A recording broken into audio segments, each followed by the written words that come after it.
Just to let you know, this is not the first time, this is the 9th time we are having this lecture, and this is not something this Mecana EC has started.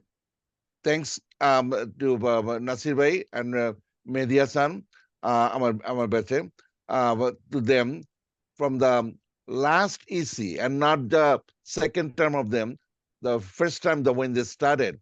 Mehdi has started this, and at the minimum, what we can say, thanks to them, and I think we have done at least one good thing, kept it alive. I mean, because it is something worth continuing, and thanks to them. Let us start. Thank you, Mirza. So, Assalamu alaikum. Salam. Good evening or good morning, wherever you are. It is a great pleasure to introduce our speaker today, Naser Bhai, as I call him. I know him very well for a long time. We went to St. Joseph's and then Mirzapur Cadet College. He's from batch 13th, and he graduated in 1981 from Mirzapur Cadet College, and he stood ranked in SSC and HSC as well. And so today he's going to talk about healthy brain research and boosting memory. A brief bio about him. Aboo Naser is a board-certified fellowship-trained geriatrician from UC San Diego and internal medicine physician practicing in San Diego County over 20 years, but overall he has been serving more than 30 years in total. He started a multi-specialty group in Dallas, as you're saying, moved on to San Diego to pursue a fellowship in geriatrics in 2005 at a prestigious UC San Diego. He has additional board certification in holistic and anti-aging functional regenerative medicine through American Academy of Anti-Aging Medicine. He also obtained fellowship training in stem cells. Dr. Naser's ultimate passion in holistic and integrative medicine has been the driver behind the integrative medicine clinics. He successfully manages 4 integrative medical spas. His group manages inpatient psych unit at Palomar Hospital.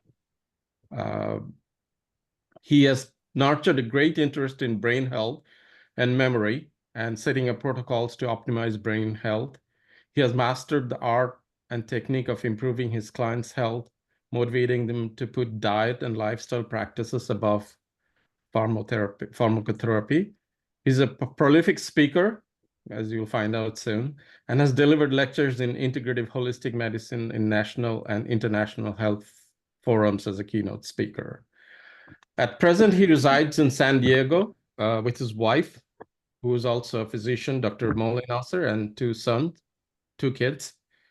And before I hand over to him, there's some housekeeping function I would like to mention. Again, after a long hiatus, we have started this lecture series. I hope it would be a good addition for our ex-cadet group. The question and answer would be followed after the presentation, which during the presentation, we don't allow any question. So the presentation goes smoothly. And any question you have, how much deeper you want to go, Dr. Naser has mentioned that you're welcome to do it. He can dive deep. However, just wait till he finishes his presentation. And if you have, if you're interested in writing the question in the chat, please do so. And with the help, I will read it out. So again, we're very lucky to have my brother Aboo Naser Bhai to present today and talk about something I really care about, because my father is also going through a little bit of dementia. So without further ado, Naser Bhai, please. Mehdi, thanks so much for your very kind and gracious words. You already touched a chord in my heart, by the way, by saying brother.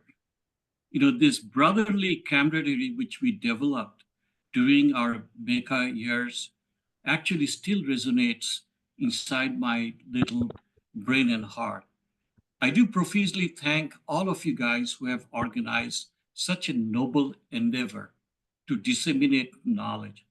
With the same token, I also want to acknowledge all the smart ex-cadets, who have very well left a very solid imprint in their personal and the professional lives in this American Bangladeshi diaspora.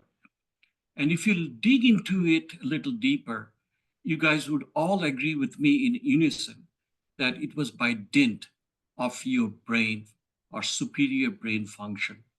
So, with this opening remarks, I would like to give you guys some idea about the brain in a very, in a very, grazing fashion.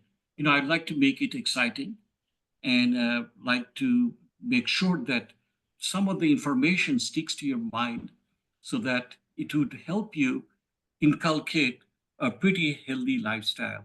We always have to understand and acknowledge that a healthy brain entails to a healthy heart as well. So, with that in mind, there are 100 billion nerve cells, and there are more connections than the stars in the universe. If you guys love cricket, the fastest bowler is Shoaib Akhtar, popularly called as Pindi Express. He bowls at 100 miles per hour, but the information even travels 2.5 times that speed at 268 miles per hour. The brain, though it comprises only 2% of our body weight, but it consumes 20 to 30% of the calories.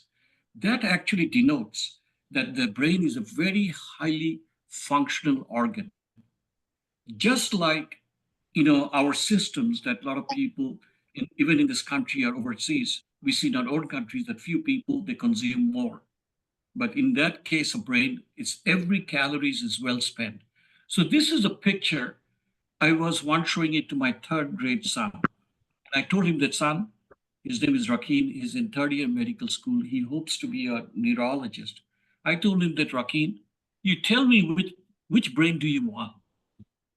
And he told me that, Daddy, I love that plumpier, juicier, bigger brain. So when it comes to the brain, size does matter. Next slide. Next slide, please. Okay. So I can actually delve about an hour in this particular slide, and I'll tell you why. This structure is called the neuron that exudes branches, just like a tree. Imagine like a tree, it has got branches, right?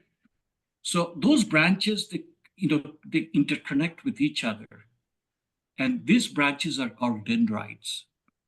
So as we grow older, with maturity, with learning, with social connectivity, with learning a new language, learning to navigate our life in this new country, reading a book, social connectivity, seeing a good movie, even attending lectures like this, we are developing all these branches. These branches are called synapses. And this whole process is called synaptogenesis. And interestingly, this process continues until the end of our life. So the more connections you can build through being, engaging into learning new things, learning new skills, social connectivity, leading a good, healthy lifestyle, the more connections you have means as we get older, the more you can lose. And that's a process we call neuroredundancy. That means the more you have, the more you can afford to lose. So what happens that we have figured out that why Alzheimer's disease and other dementia is so prevalent in the US. And the researchers have been delving into many different things. But what we can see nowadays that, if you look at the next picture right there, that a tree that is during the winter has lost all its branches, that social isolation and social depravity, you lose those branches. And the more branches you lose, the more you're likely to develop dementia or memory loss. So, one of our major endeavors in our life is to have our neurons like a lush green tree during springtime, not a tree during the winter that its branches has withered off. And that's one of the major impetus is to develop a lifestyle that not only encroaches upon having a healthy diet and lifestyle, but how we can build up social connectivity. As Dr. Yunus, our current leader, he talks about social business and social networking. The more networking we develop, the smarter we are. So next slide, please. So what actually hurts our brain? So I have made it like Benomics as stress. you know so S stands for like stress, and stress is the black plague of the modern century. If you look at that, stress evokes cortisol, and cortisol is like brain acid. So then comes toxins. The when we are exposed to toxins like agricultural pesticides, communities where we see more pesticides, fertilizers, like in the California area where they're growing a lot of crops in Central California, Bakersfield, very high rate of dementia because of they use a lot of pesticides and agricultural runoff.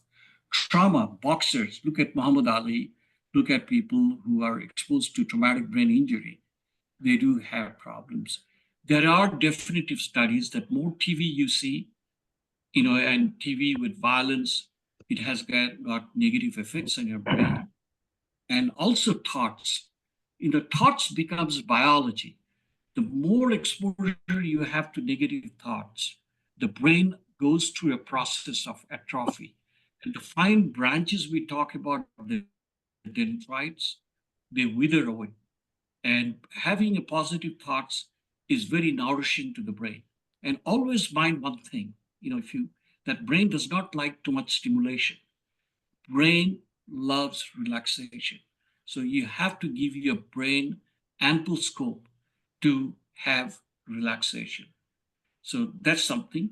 R stands for round. If I plot your waistline and your brain size, as we discussed, the bigger brain is a smarter brain.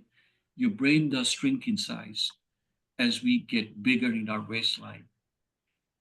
Exercise, eating disorders, these are important. Smoking.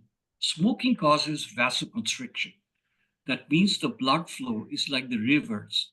Why is Bangladesh so lush green? Because we have got so many rivers.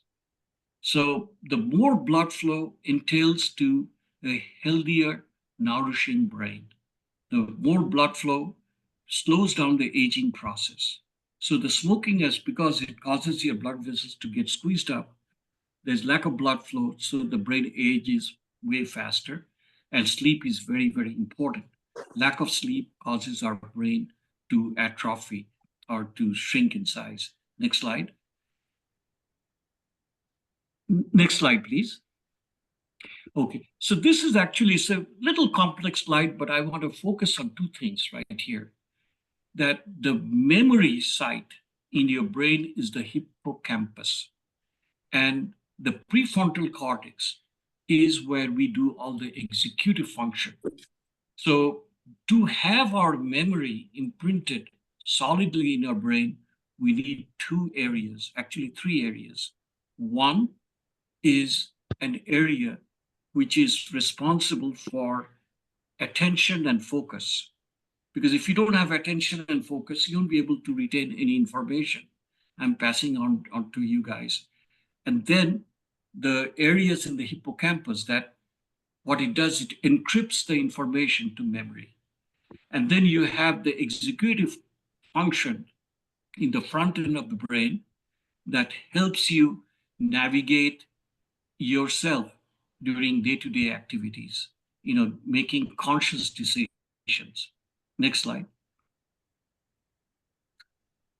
So what we figure out, that is the best analogy we have, that we actually in America or developed countries, we don't have, people are not dying from cholera or dysentery or infectious diseases, though COVID had a very bad impact. But mostly we have a very high chronic disease burden. So whether it's cancer or cardiovascular disease or diabetes or dementia or immune disorders, the smoking gun at the end of the day is inflammation. That means we need inflammation. If you have a cut, if you have an injury, you want to heal. That's perfectly fine. But there has to be a healthy balance. Like as you have the fire, you need a fire extinguisher as well. So long your lifestyle and your diet has got a healthy balance between pro-inflammation and anti-inflammation, that entails to better health. And that applies to Alzheimer's disease and dementia as well. Next slide. So as our lifestyle is getting to be in a more pro-inflammatory state, all our organs, whether it is our joints or your guts or our eyes or even our brain, which is a soft yellow structure, it is being slowly toasted and fried. And we definitely want to reverse the gear from a pro-inflammatory state to an anti-inflammatory state. Next slide, please. So, obviously, you look at a lot of ads on the TV about drugs like Adicept, but unfortunately, we have compiled all the data from Alzheimer's Disease Collaborative Group. There is no magic bullet or silver bullet to combat dementia by any drugs or medications, unless there are some very few specific cases. So the other alternatives is a diet, exercise, hormone replacement, and a healthy lifestyle, and a nourishing relationship process. Next slide, please. So what we call is a brain food. Like certain culture, certain ethnic groups, they do excel in, in their professional work. Some people, they're very smart in maths. Certain group of people are good in language. But we actually have compiled what is called brain food. It has to be a lean protein, preferably protein from a vegetable source. High fiber. Fiber is very, very important. And omega-3 fatty acid. Interestingly, the omega-3 fatty acid, we need to discuss about it. And there's a particular book I just got today, that there are two components. The DHA is good for the brain, and the EPA is good for the heart. And, our ancestors, their omega-3 to omega-6 ratio was 3:1. Now, there are studies that shows that it's about 25:1.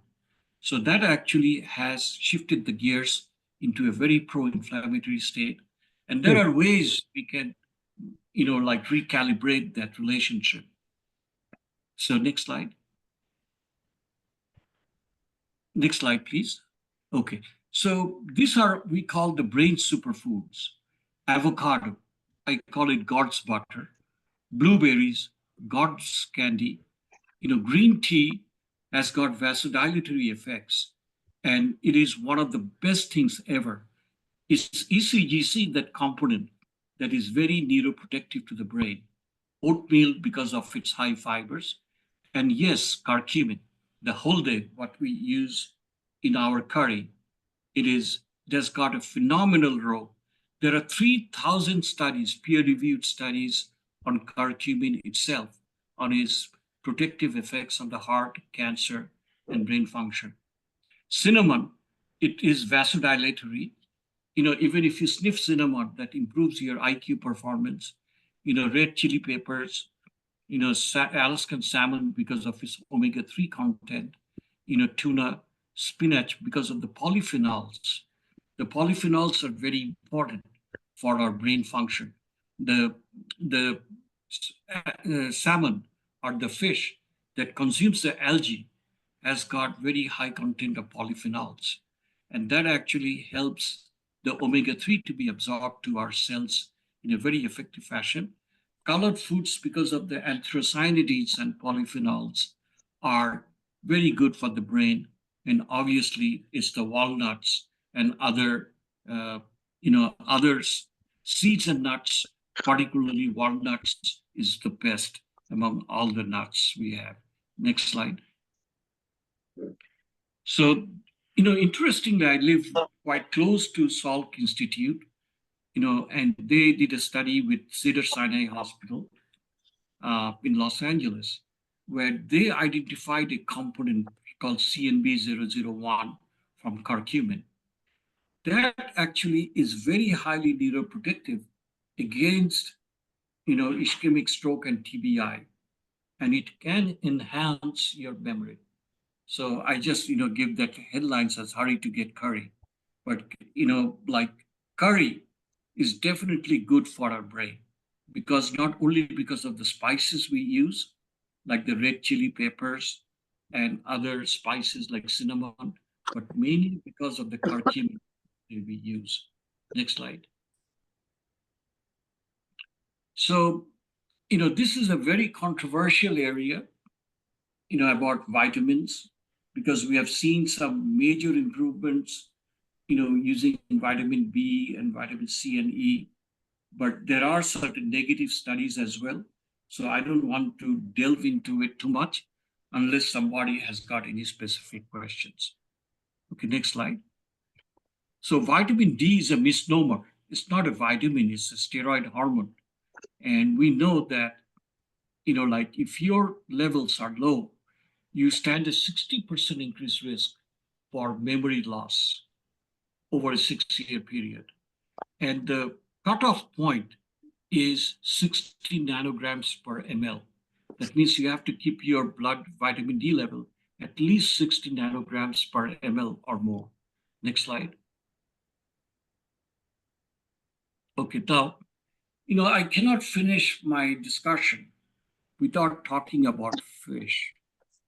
We call that Bengali people, they're intelligent because they consume fish. That's what a lot of people they tell me that guys, you are Bangladeshi. So my Pakistani friends tell me that masle khanewala, you guys are no wonder you guys are smart. When people they started fishing, if you look at the advent of civilization, you will notice that when people resorted to fishing, that's where most of the complex brain development occurred in history. Next slide. Next slide, please. Yeah. So we know that, monkeys, like if they were deficient, mothers who were deficient in omega-3 during the pregnancy, the children actually had lower IQ performance. So if there is a pregnant mother, we can measure their omega-3 levels, and we have to make sure that their omega-3 levels are in optimal levels to make sure that they have healthy, smart babies. Next slide. Next slide, please. Okay. So can fish oils with this omega-3 content improve your memory? According to the MIDAS study, which stands for Memory Improvement for Docosahexaenoic Acid Study, it's called MIDAS, they have all these fancy names. It's possible, even at a low dosage of 900 milligrams. Normally, usually, we recommend about 2 grams of fish oil a day to get the best benefits. Next slide. So, I'm actually pretty much at the end of my presentation because I wanted to make it short and sweet so that we can do some deep sea diving.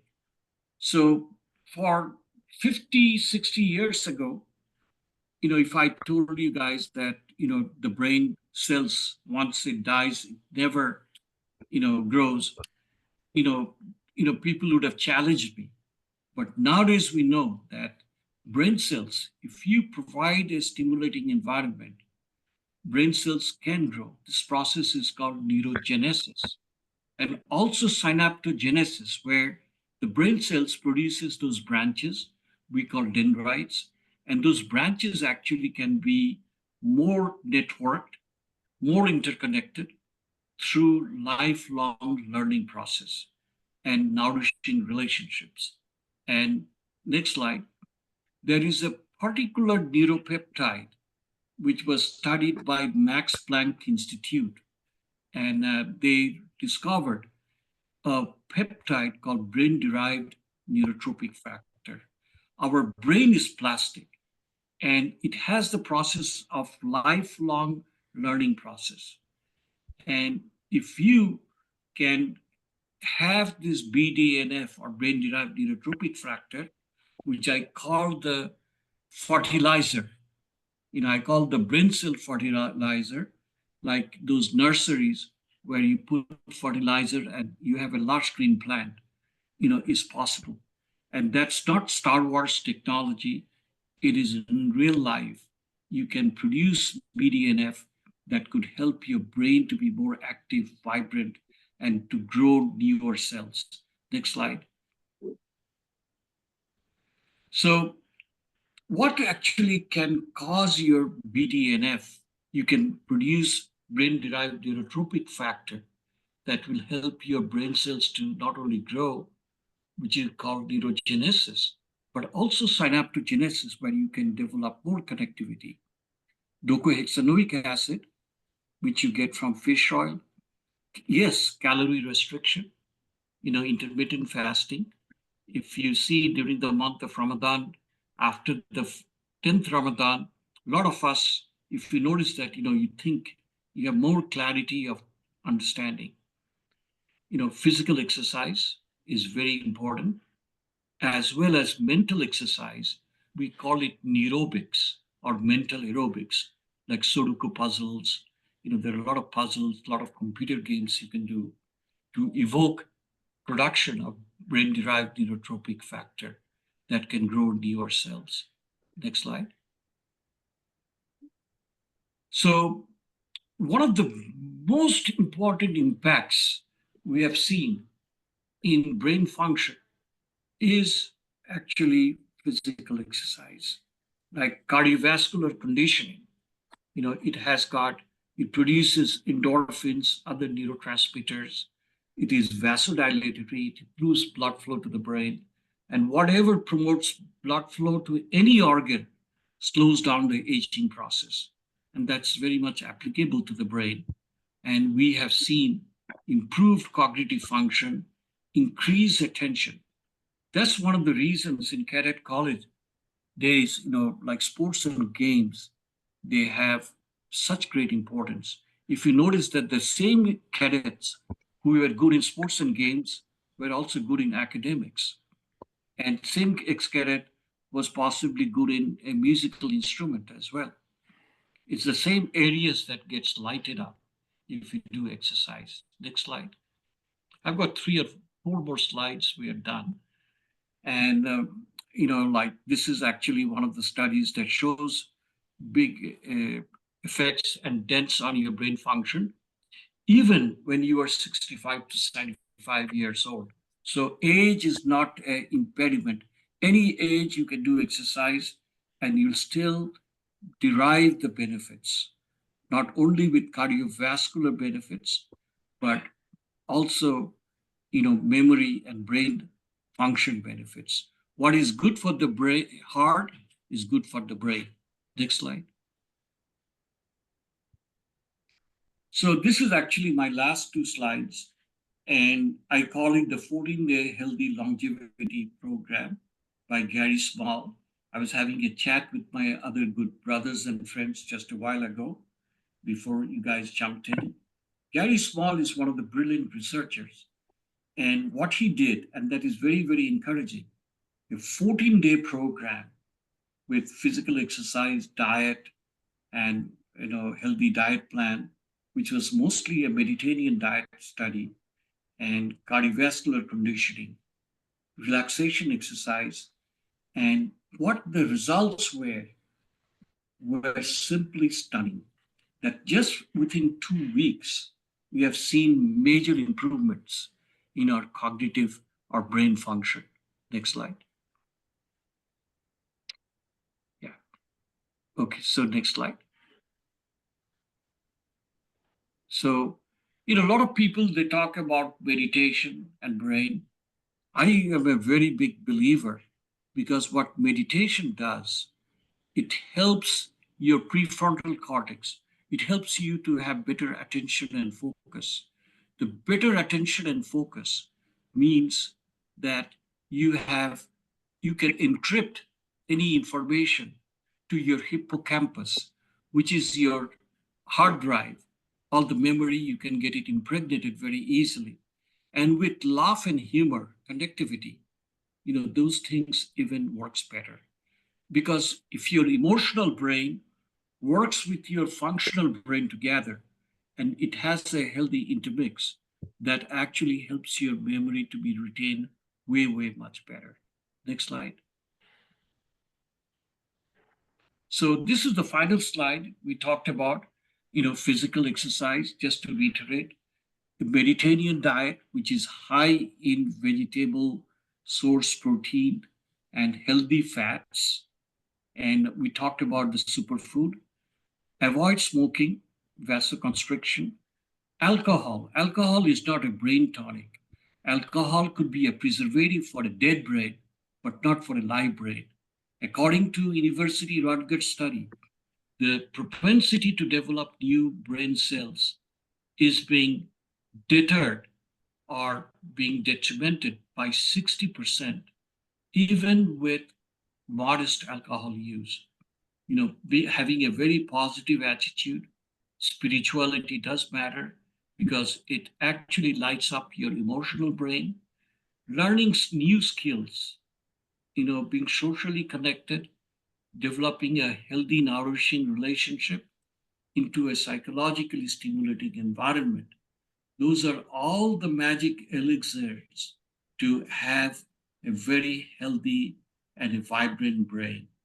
So with that, I'm going to, stop for now, and I'd be open to any particular questions anybody has. Thank you very much for your kind attention.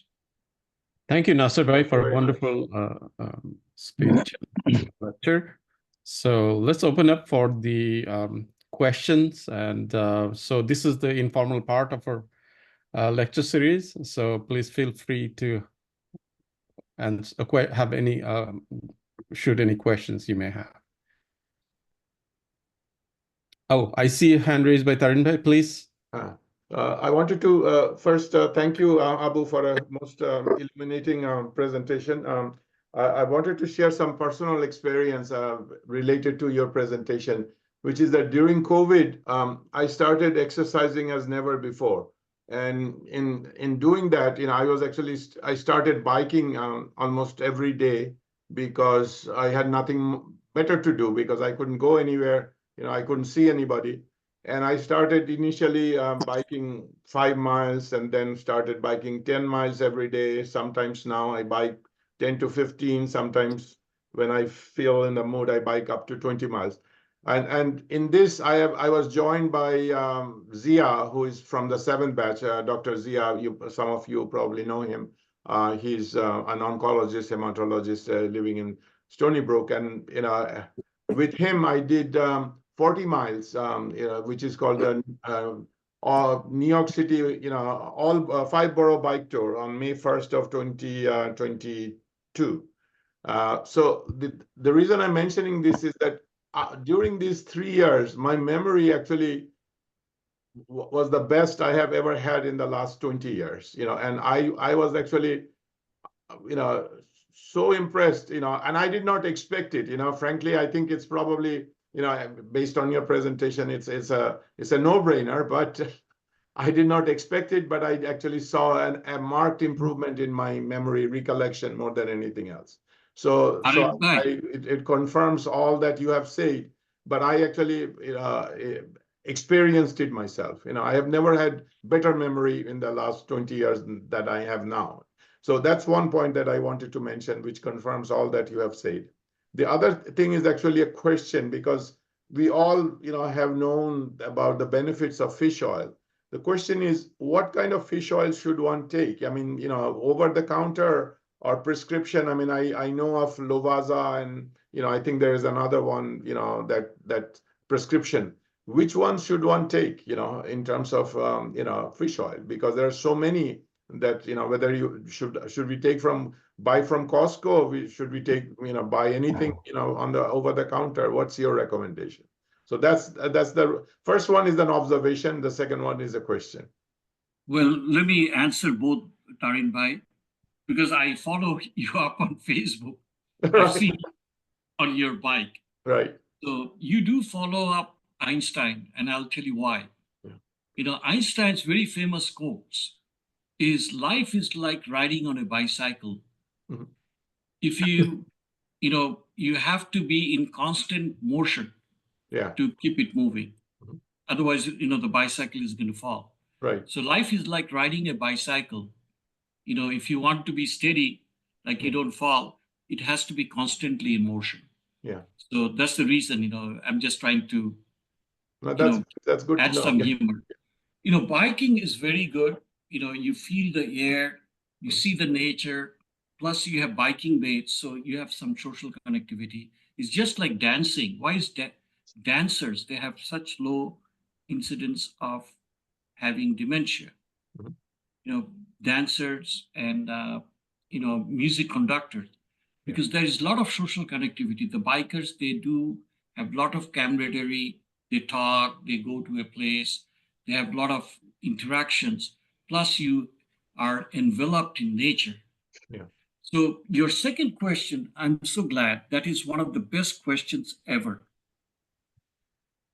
So, can you see this book I have right Yeah. here? When brains collide. When Yeah. Brains Collide. Yeah. Okay, so this book is a must-read book, and I'll tell you why.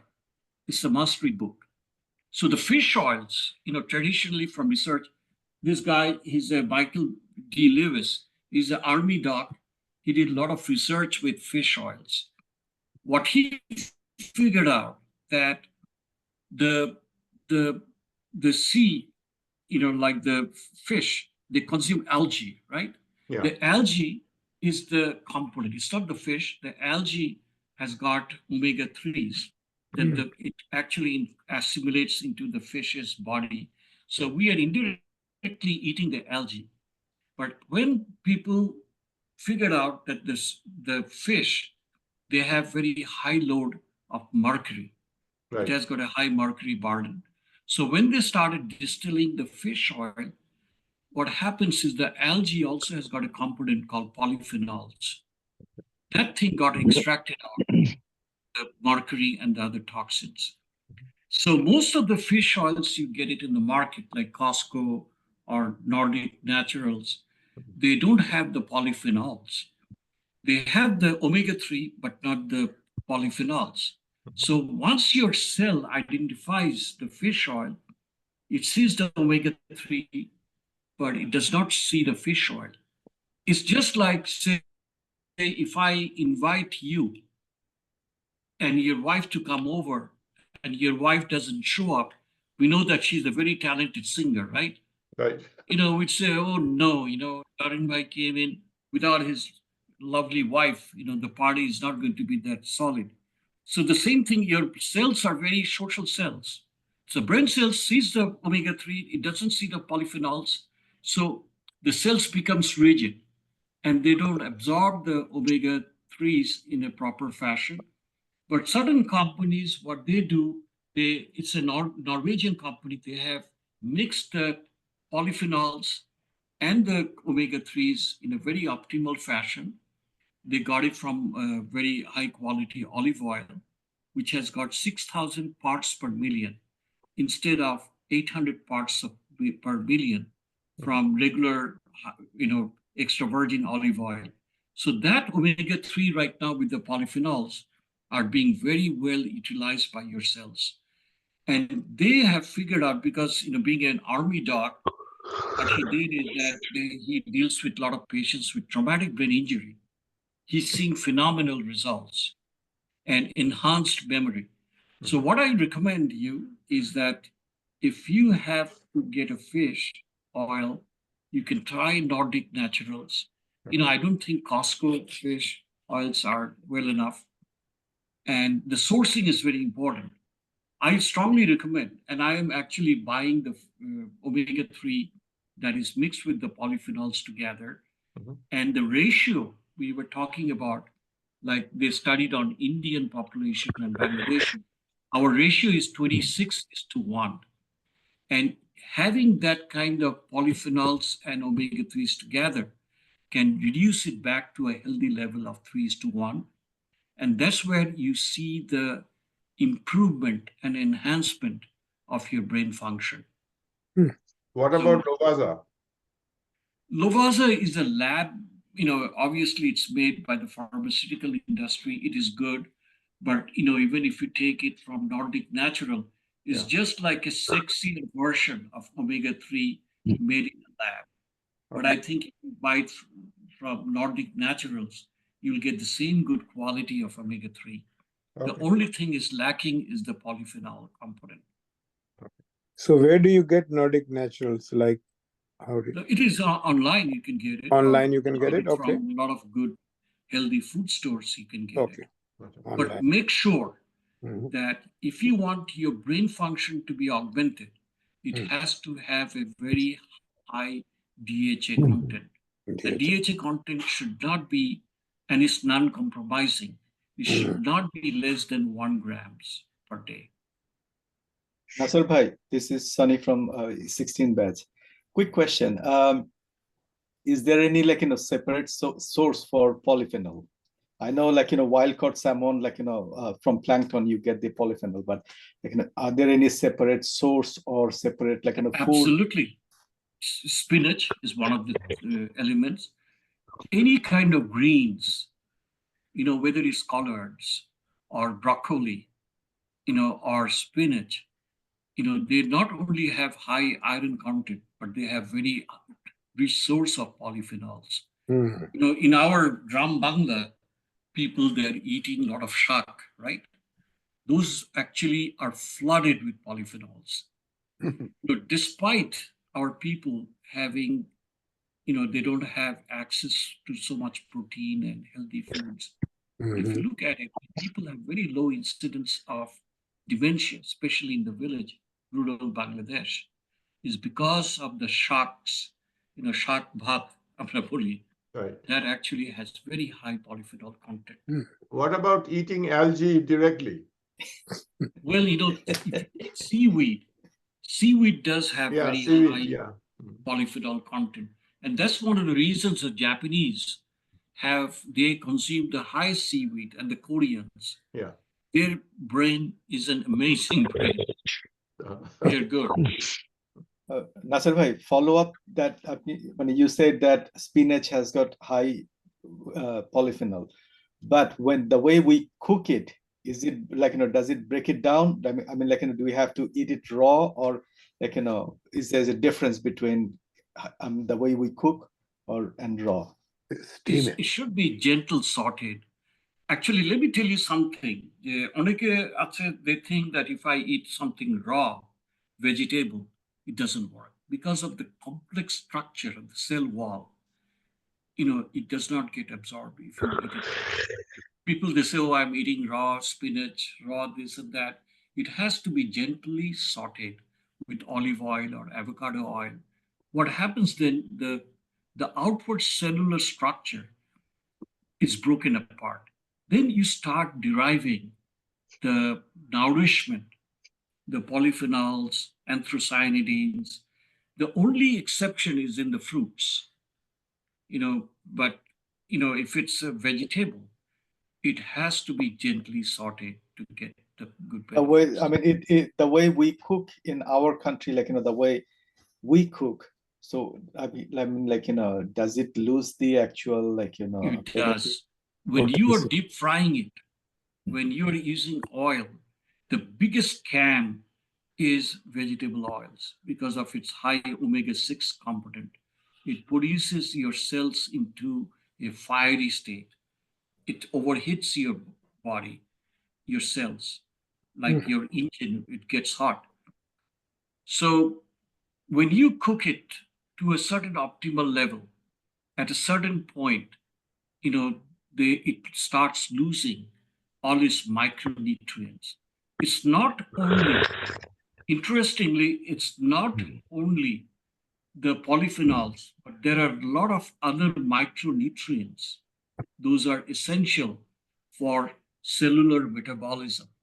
So if you overcook it, you're destroying those micronutrients, which are also crucial for the cellular metabolic process. A quick So question. what I recommend that either you boil it, or you steam it, or you gently saute it. Either of the three ways, you derive the maximum benefits. Since you mentioned about cooking, let me just quickly ask you. We have switched completely to avocado oil. Many others, I think Yusubai uses, extra virgin olive oil. What is your recommendation regarding oil? I know that avocado oil has a very high smoke point, and that's the reason we use it. Olive oil has some smell-related issue, but what's your recommendation regarding oil? Okay. About oil, you have to understand one thing, that oil becomes toxic when it is heated to a certain point. And like peanut oil, you can use it up to 300 degrees. Mhm. Olive oil gets denatured at 80 degrees, 60 to 80 degrees. So that's the reason you gently saute Right. at a low heat. And avocado oil has got a high point, steaming point. You can actually cook it, in a much higher temperature. So I strongly recommend, using avocado oil or olive oil, preferably extra virgin olive oil, but you cannot overheat it. Overheating denatures it. And it's something very ingrained. If you go to any Indian store or Bangladeshi restaurant, they want to reuse the oil. Yes. They have fried something and then they will use that oil again, for making your samosas. They're frying the same oil, becomes dark like alcatra, it becomes like bitumen, Yeah. and they're using the same oil. That oil is potentially toxic. That puts your brain into an inflammatory fire and your joints. What Believe about it the or not, McDonald's French fries that is being fried in the same oil day in, day out for hours? it is toxic. Terrible. I'd rather take Mobile. You take your car's oil or transformer oil is toxic. Any way you slice it or dice it, Yeah. it is toxic. What about ghee? I heard that ghee is a comparatively much better. Ghee has got, it's clarified butter, and there is a big push about coconut oil and using ghee. Ghee is a much, much better substitute. Like whenever you're cooking dal or anything, even vegetables, you can actually use less oil and add some ghee that augments the taste. And ghee is much better. Actually, I'll have to share this story. Like once I had this guy, I attended an anti-aging conference. So there were two brothers, Lebanese brothers. One of them was practicing in Dubai. The other one was practicing in Northern California. So the guy in Dubai, he was telling me that you Indian people, he thought that I was Indian. You guys are vasculopaths. That means your arteries are one of the worst. And the reason it is one of the worst because of the pakoras using, toxic oil over and over again, and using a lot of complex starches. Even though they are vegetarians, they're, you are as old as your blood vessels. If I can look inside your blood vessels, I can predict how well you have aged. So essentially, like our eating habits are not the best because of the oils we use. They are being overheated and it becomes toxic. Yusuf bhai, Assalamu alaikum. Your question? Waalaikumsalam warahmatullahi wabarakatuh. Dr. Thank you so Saab, much, bhai. Dr. Saab, I received your book and I'm reading it with a lot of interest and learning a lot. You guys probably don't know that I and Dr. Aboo Naser, we have a deep, I should say, spiritual connection. Spiritual, that's the right word, bhai. Thank you so much. Thank you so much. It's nice to see you all. And I see my dear friend Anis Ahmad. Anis, bye. Hey, Assalamu alaikum. How are you doing? Good, alhamdulillah. How are you? Okay, I'm all right. And some I see the names, but they are faces are being hid. I guess, like a hijab or something. I don't know. All right, here's my questions to you. And some of it is sort of questions, some of it, these are statements. I hope you'll be giving, you can lend me a little time maybe to state my points. One is the matter of having enough sleep. Now, the reason, Dr. Saib, I'm saying this is I have a good friend of mine who used to be very, very smart, I should say. And he was a physicist working for Bell Lab for a long time. But because of sleep deprivation, because he was working so hard, and I'm saying this because a lot of us in this world right now, we are workaholics, and that obviously has an impact on how much we can possibly sleep. And so I'd like you to add a few words about this matter of having enough rest and sleep, how important that is. So that's one point.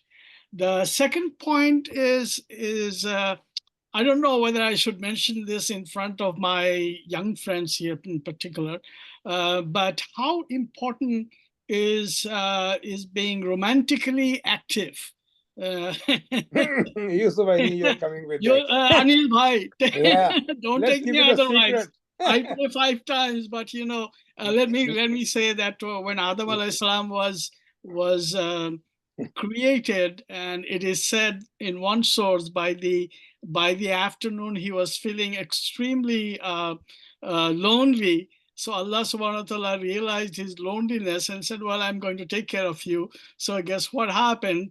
Eve was created for him.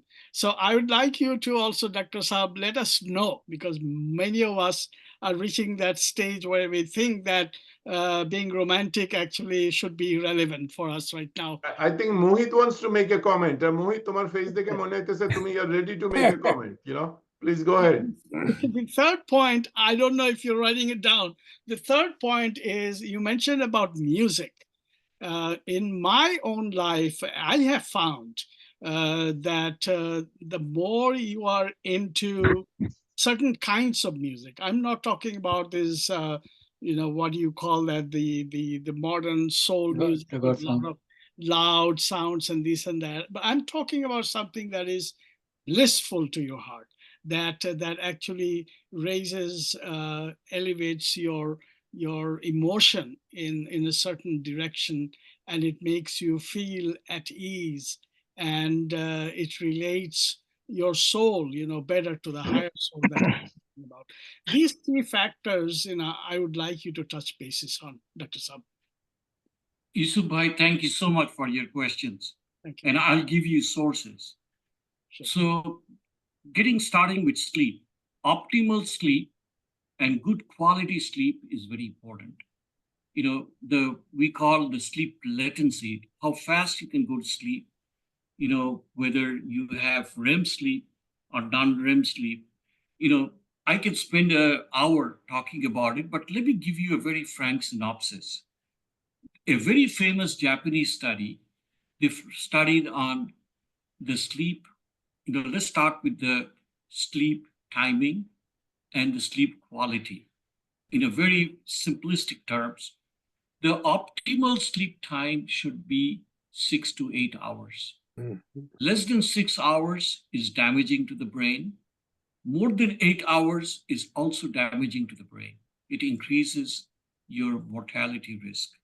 Now, you have to read this book, Charlie Wilson's War. So Charlie Wilson was from Texas. He was a congressman. He went into Anza province to negotiate with the tribal people to get United Nations truck to Afghanistan to fight against Taliban. So what he figured out that people right there were 70, 80 years old men. They were getting married. They were having children. They're smart as a tack. So he sent a panel of experts. And what they figured out, that they followed the biological rhythm. That means, like right after Isha prayers, they used to go to sleep and they used to wake up for Fajr prayers. So they followed the natural biological rhythm. our body actually wants to be in sync with nature.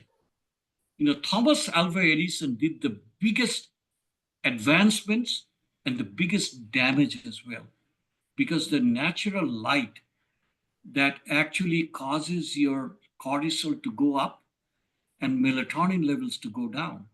So if you have the blue light component of the light, the artificial light you have, it's like a seesaw effect. It lowers your melatonin and raises your cortisol, and cortisol is in your brain.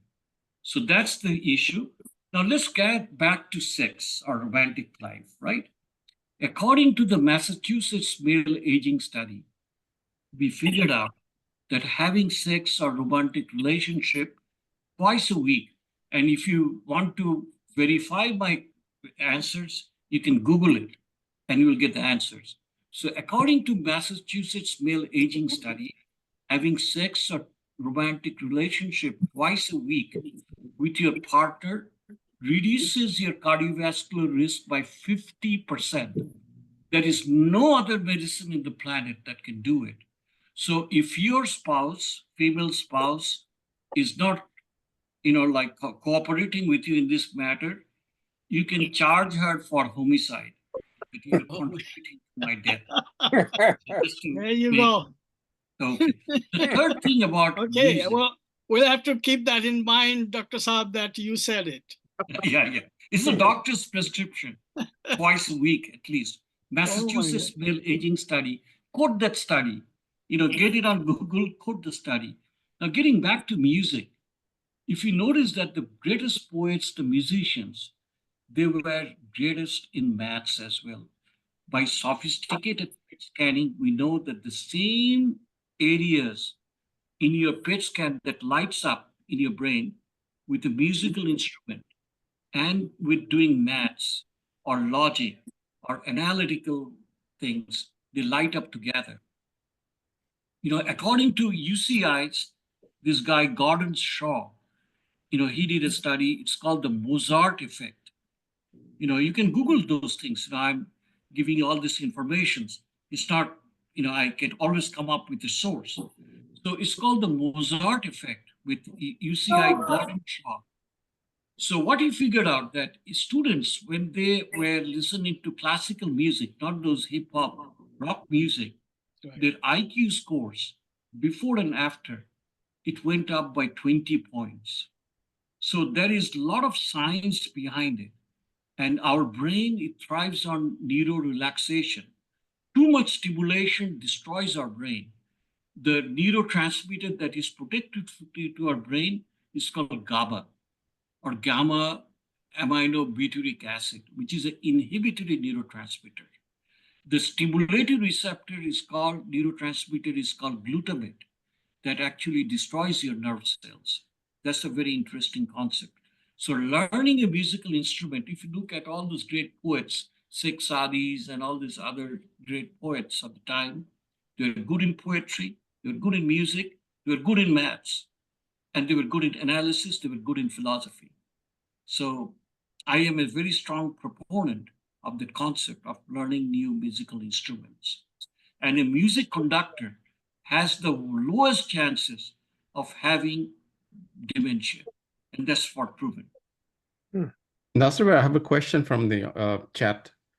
First question is, what's the effect of meditation on brain structure?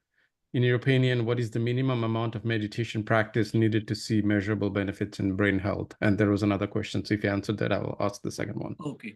So that's a very interesting question. As I told you guys before, that memory is encrypted in your hippocampus. That's your hard drive in your brain. Because of three things are essential, three major ingredients. One is attention, number two is focus, and number three is, like this whole memory encryption process. So attention and focus are crucial. So if you want to improve your brain function, possibly instead of coming to an MD or a doctor like myself, you need to go to a monk or a Sufi who can teach you, because we have this process called IMTs, the prefrontal cortex of your brain, that is the front end of your brain, and the limbic system that is involved with emotions. These two intercalation helps your memory to be processed to be very much strengthened.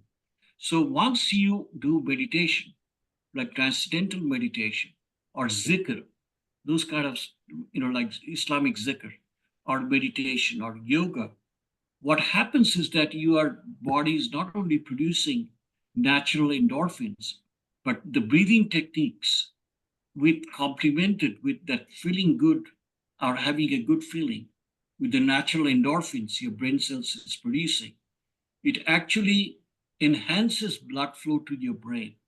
And we know that there is a very famous UCLA study. I went to UCLA.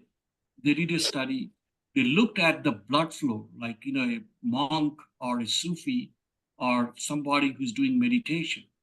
And they looked at the blood flow pattern to the brain during the process. They've seen that there's very increased glucose uptake or blood flow to those areas to the brain while doing meditative exercises. And that actually helps. And as we discussed, that the more blood flow means that you're slowing down the aging process of the brain. But it's not only that, with functional MRIs, we know that there is increased activity in areas like the anterior cingulate gyrus and the prefrontal cortex that actually helps your memory to be bolstered and strengthened and impregnated into your hard drive, that is the hippocampus. So the second question was, you mentioned a 14-day healthy longevity style program that showed improvements in cognitive function. Could you provide more details about this program and how it might be implemented in daily life? Okay, this book, if you can look at it, Yeah. it's Gary Small's book. This book is a must-read book. And this book, I'm presenting it to you guys. It's going to go to your address because of giving you guys a thank you for arranging such a beautiful, arrangement with our ex-cadets. Nothing like getting in touch with you guys. The 14-day study, what they did is a Mediterranean diet, which has got, less animal protein, more protein from a fish source or legumes, nuts, avocados, and a very balanced lifestyle with aerobic conditioning. What we figured out that your memory recall increased considerably. And it only took 14 days to have a very indelible imprint and a very tangible benefits with your function of memory recall, executive function, and it also gave you a very, feeling of elation and happiness as well. So this is a must-read book, which I'm going to get you, which I'm going to, if you send me your address, I'll send it to you guys to read. Sure. Thank you. And that doesn't depend on age, right? You said like an age. The most beauty is it does not depend on age. Like we studied on 65 to 75-year-old women, and we figured out that it not only improves the memory, but they could maintain the functional status. Like today, what happens? Why do we fear aging? We fear aging that today I'm able to walk by myself. When I'm 70 years old, might not be able to do my own bathing or my own grooming, maintaining my own hygiene. So this functional status, those metrics, they were improved significantly, with this 14-day exercise program, even on women who are of 65 to 75 years of age. As a matter of fact, the slides I've sent, if you guys can distribute it among yourselves, they have all the information you guys need. They have much specific information.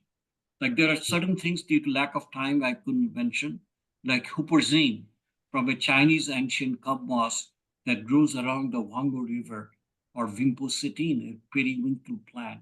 Certain extracts the Chinese have discovered, or the phosphatidylcholine, with studies doing on memory recall for immediate and even after 6 months, when we studied all those products, we have seen phenomenal results. Thank you. Tarin bhai, you have a Yeah, question? I wanted to talk about sleep, which is obviously a very important thing. And thanks for bringing it up, Aboo. I recently read a book, many of you may have read it. If not, I would recommend it highly. It's called Outlive by Peter Attia, who is a Stanford educated, Harvard trained physician. He says in that book, two of the best medicines in the world for us are free. One is exercise, the other is sleep. That's correct. Which is the essence of, I think, our, longevity. And that's the title of the book. So anyway, so I went to my internist and who happens to be my cardiologist also. And I asked him, is my sleep okay? He said, well, I can't say how many hours do you sleep? I said, well, I go to sleep, I probably get 6 hours, I get up very early, but I also nap every afternoon for at least, an hour, hour and a half. So he said, you go ahead and have a sleep study. So I went and had a sleep study done by a pulmonary and sleep specialist. I wore a machine on my forehead, and I found out that I snore 14% of the time. So I actually have sleep apnea, and the doctor has prescribed a CPAP for me that I will probably start using starting in October. So I wanted your thoughts about CPAP, and sleep studies, Aboo. But separately, I also wanted to ask you. I met a very, learned doctor, cardiologist. You might actually know him. He's from Hartford. I'm blanking on his name now. Anyway, I met him at a gathering in New Jersey. And Goni Chaudhary. I know Goni Bhai. So Goni Bhai was telling me, he was asking me at a picnic in New Jersey, so Tarin, how are you doing? আমি বলছি ভালো, but আমার sleep apnea ধরা পড়ছে, so এই blah blah blah. তো আমাকে বলে যে তুমি কতক্ষণ ঘুমাও? তাই আমি বললাম যে এই তো ধরেন 6 ঘন্টা 7 ঘন্টা ম্যাক্সিমাম। আমি দুপুরে ঘুমাই। তো আমাকে বললো দুপুরে কতক্ষণ ঘুমাও? তাই আমি বললাম এই ধরেন 1 ঘন্টা 1.5 ঘন্টা। বলে যে না, তুমি 40 মিনিটের বেশি ঘুমাবা না, because you might suffer from depression if you sleep more than 40 minutes or something like that. 40-45 minutes এর বেশি ঘুমাবা দুপুরে। হ্যাঁ। So anyway, coming back to my question, first, how important is it to have a CPAP, when you have a sleep apnea of 14% or whatever? And secondly, would you confirm what Goni Bhai said, that, you might have some kind of light depression if you sleep more than 45 minutes in the afternoon? Well, in response to your first question, that if you have a apneic hypoindex Yeah. we call it AHI index, beyond a certain level, and if you're considered to have moderate, obstructive sleep apnea, it can contribute to sudden cardiac death. That's for taken. Okay. So that's where the CPAP machine is crucial. Okay. And it might even save your marriage, because if you snore a lot, you'll trash your legs. So it might be a lifesaver. I use my CPAP machine. I can't afford to not. If I have to take one thing with me, that's my CPAP machine. And that actually blows the air in, and you'll have a better quality sleep. In response to your second question, it is true that, especially if you're in a hot tropical climate, and at your age, Bhai, having a 30-minute or 40-minute nap is good. But beyond that, what happens is that it's not that you get depressed, but it affects your nighttime sleep. That's one of the reasons we ask our senior patients not to take extended naps.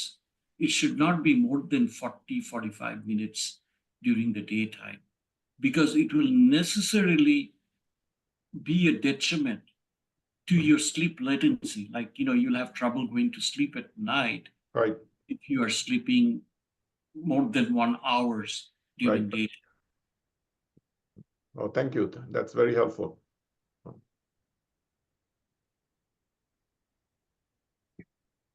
Maybe I should have a question. Sure, Bhai. Because the same people like us and Tarin, we have been asking the question over and over again. And I don't feel very good about it, but am I allowed to? Yes, I'm please. going to get you another book, bhai. Huh? I'm going to send you another book. How about Okay, that? very good. And we all like that. We all like that. It's really lovely. I think we all are I do. thoroughly benefiting from what you are telling us, and there's absolutely no question about it. Now, I have a more of a critical, what should I say, statement to make about all these supplements and things like that. Um, I have been taking, personally, I'm talking about fish oil for a long time. And at some point, I decided, wait a minute, I'm not sure this is actually doing anything to me. And I was taking the particular brand that Dr. Naser was mentioning, Nordic Naturals. Whatever supplements I take, I try to buy the best of the products that's out there. But here's my problem that I have been also reading recently that fish oil really doesn't do much. And here's one that I just searched out that in November 2018, there was a study reported in the New England Journal of Medicine, which are obviously, as we all know, is one of the probably most recognized, medical journals in the world, found that omega-3 fatty acid supplements did nothing to reduce heart attacks, strokes, or deaths from heart disease in middle-aged men and women without any known risk factors for heart diseases. Now, my question to you is, Dr. Nasser, that we all try to sort of figure out some sort of shortcut to success. And so we look for supplements or doing this, or maybe a little bit of yoga or whatever it is, what do you think about this thing? And I want to also mention about walnuts. Some time back, I read a study that was done by, I guess, the walnuts growers, that how good walnut is to your health. And later on, there was a report, I think, either in the Wall Street Journal or New York Times, that this entire study was funded by the walnut growers. So now I have a lot of skepticism about what goes on with all these supplements. That one day we hear that this is so good, and then the other day we hear that, well, it's not really that good. He thought so. All we have been wasting our time and money on all this. What do you say about all that? Well, a lot of people, they make fun that, you have expensive urine. But let me tell you honestly, this is my take, that it all depends upon the source. Like, unlike pharmaceutical drugs, those are being highly scrutinized by FDA. Now, I can actually, in my garage, produce a particular supplement and sell it as Dr. Nassar's essential something, Yeah. which is not going to be scrutinized by FDA. So, where do you get the source from? That is important. Like, secondly, is that we know there's a lot of studies about echinacea, that it is good for common colds, right? So, the funniest thing is that when it's being sold as echinacea branches or twigs or leaves, that extract, but the real benefit lies in the roots. So, if I tell you that, this thing is going to work for you, but instead of the roots, I'm selling you the leaves, you're not going to get the benefits. And most importantly, I was talking to you about this particular book, When Brains Collide. And in this book, it is a must read book. This book explains that why, though there are like about 3 or 4,000 studies, the GISI trials, if you look at it, Google it, GISSI, on omega 3s, most of the studies showed benefits. But one of the reasons we didn't find much benefit with omega 3s because of the polyphenol component that was missing. Because of the high toxic mercury burden when we distillate that fish oils, one of the essential ingredients is the polyphenols, which is derived from the algae that is missing. So your cells, they don't recognize the fish oils just by itself. Like, say, for example, I was giving this story about Tarin Bhai, that when you invite Tarin Bhai, you expect Tarin Bhai and Champa Bhabi to come together because you know that you will enjoy Tarin Bhai's very pleasant personality and Champa Bhabi's songs and her other treats. So you guys look at them as a very dynamic couple. So once we have the fish oils, which only has the omega-3 without the polyphenols, you're not getting the desired benefits. So there are ways, actually, there are certain labs, they produce certain fish oils which has the polyphenols, and that's where you get the benefits. And that's measurable by, with a finger stick prick test, you can measure it and see how the ratio from 26 to 1, you get it back. I can lay you a bet that if you can get your ratio to 3 to 1, your problems with rheumatoid arthritis is going to not vanish forever, but it is going to diminish significantly.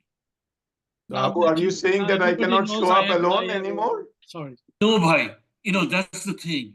Like I don't live in New York, but I know about the power couple, Tarin Bhai. Thank you. Sorry, Don't do sorry, that. Yusuf Bhai, go ahead. I No, hope no, she's that's all. listening. Now that Dr. Naser is actually let everybody know that I am a sufferer of rheumatoid arthritis. Thank you. Sorry, bhai. We are like brothers. That's all right. That's all right. I feel good about it. We are brothers. And this, like I am not discussing about ED or any other issues, we are like a big family. Oh my God. It's, you got to be careful now, Dr. Saab. I will be careful. Naser bhai, one last question. Sorry, I have asked so many questions. Not at all. You mentioned curcumin. Is that our common cumin that we use, or what's that? Yeah. Actually, I'm so glad that you mentioned this question. There is something I'd like to share with you guys. It is very, very important. And I use the word that all that glitters is not gold. The curcumin is the holder which we use, but that curcumin, because we have a very high humidity in Bangladesh, it turns brown colored. So what happened is in New York, in Manhattan, they figured out that those Bangladeshi women, when they were have prenatal testings, the lead content was pretty high. So the New York, like in our lower Manhattan, the detective branch, they got involved that, whether it's from the buildings, those lead. So they investigated and they went to Bangladesh to investigate, interestingly, by this lady called Jennifer Forsyth. It's in NPR. Read through it, very interesting. I even posted in my Facebook that they went back, they figured out that the farmers, just to make it like yellow, that all that glitters is not gold, they used lead bromide.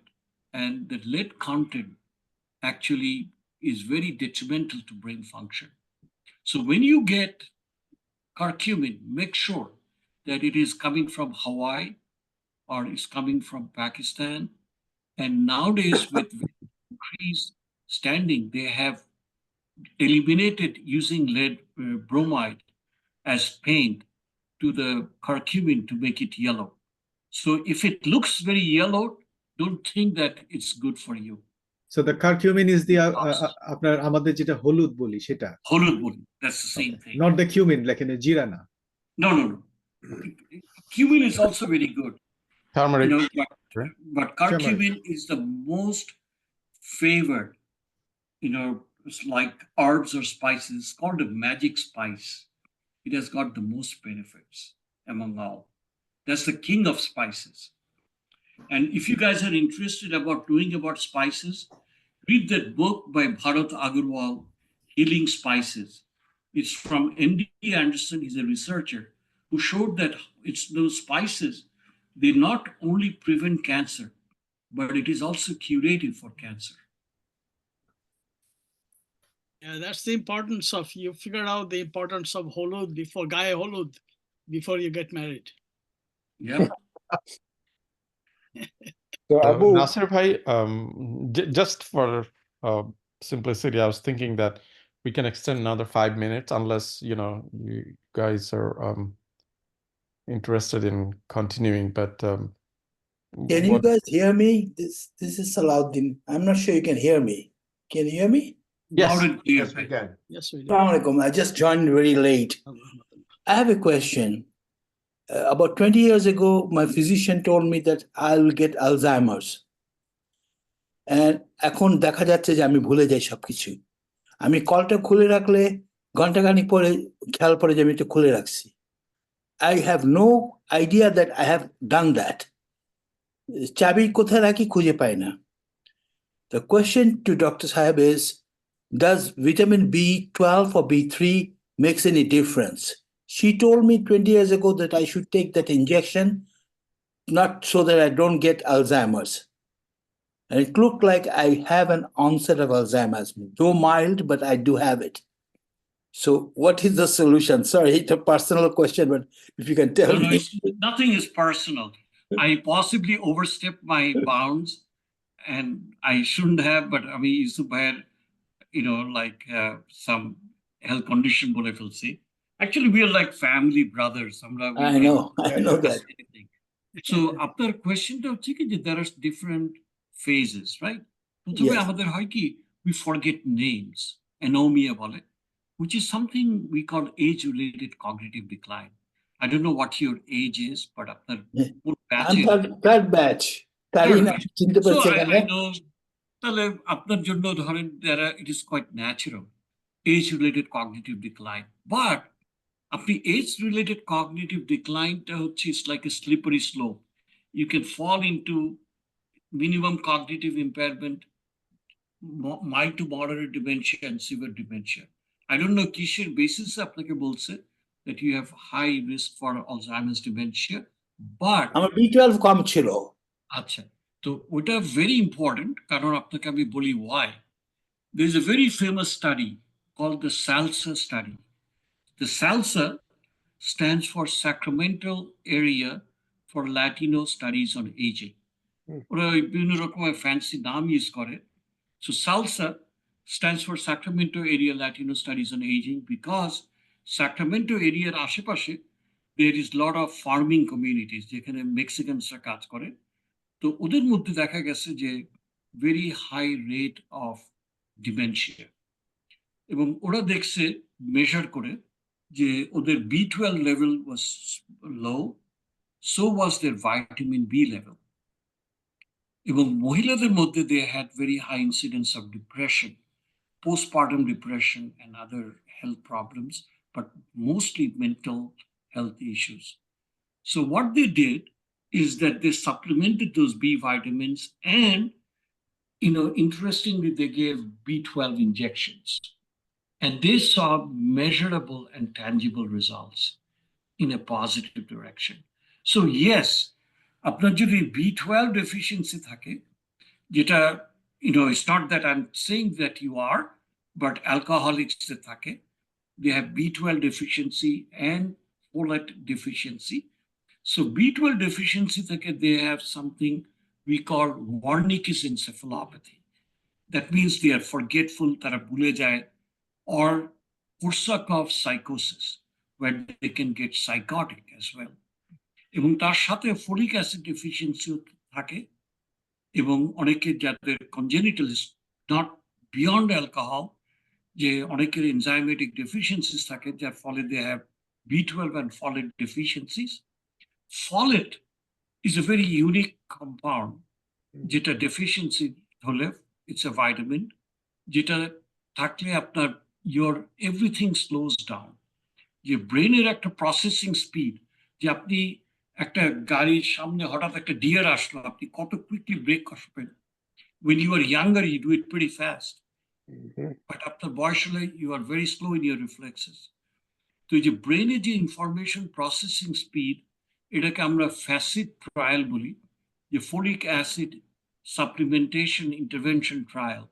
তো আমরা দেখছি যে ওই যে brain work fluency বাড়ে এবং information processing স্পিডও বাড়ে folic অ্যাসিডে।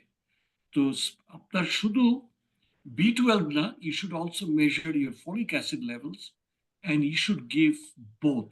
কারণ আপনি যদি শুধু B12 then, and if you don't supplement your folic acid, then you can have a very serious condition, যেটাকে আমরা বলি subacute combined degeneration of the spinal cord, which is life-threatening.